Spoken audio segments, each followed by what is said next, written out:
Tay, tapos na po ang aking pagdadamo. Tao po. Nandyan na. Aba, ang galing nga. Ang linis ng pagkakalinis mo ng damuhan, ha? Pasok ka muna sa loob. Pakilala kita sa may bahay ko. Nakakakahiya pero sige po, Tay.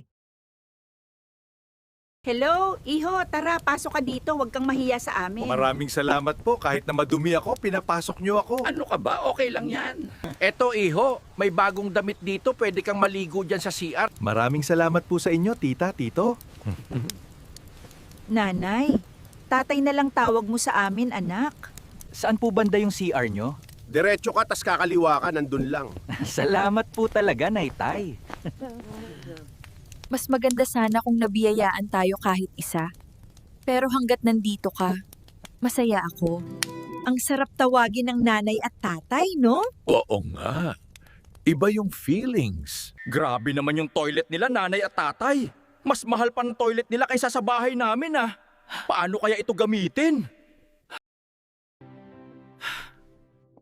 Ayun, dito pala yung shower area. Grabe, ang laki. Ayaw, gumana. Paano ba to? Hindi ko magamit. Tabo at timba lang kasi sa amin. Mukhang gagana na.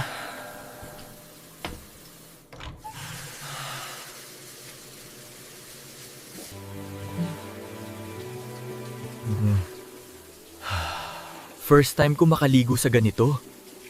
Tapos na ako, lalabas na ako.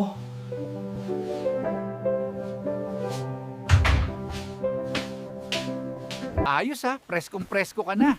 Ang swerte ng araw ko, buti dito ko naisip dumaan at nakita ko kayo. O, eto, Iho, kunin mo na. Pambili ng gatas ng kambal mo.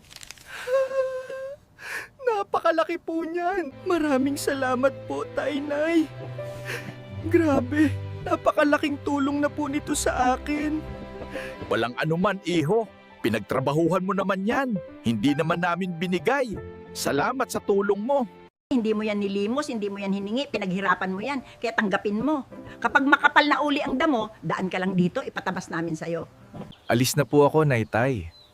Salamat po ulit sa inyo. Mag-iingat ka, anak.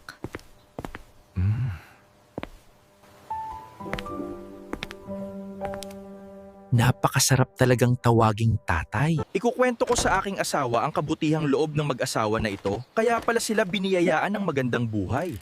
Mababait pala sila. Uuwi ako ng may pera. Maibibili ko pa ang aking misis ng masarap na pagkain.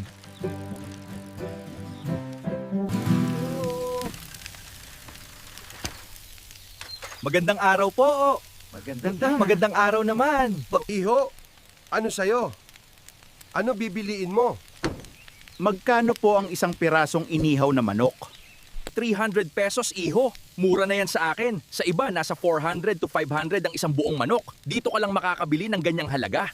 Mister, baka pwedeng tawaran ko lang konti. Selebrasyon ko lang kasama ang aking asawa. Kakapanganak niya lang at kambal ang aming anak.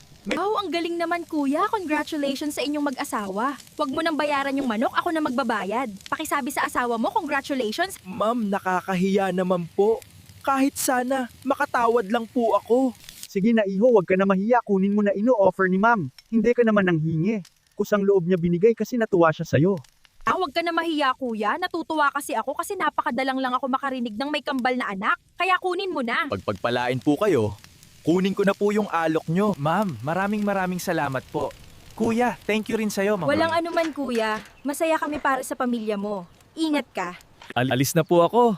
Sige, ingat!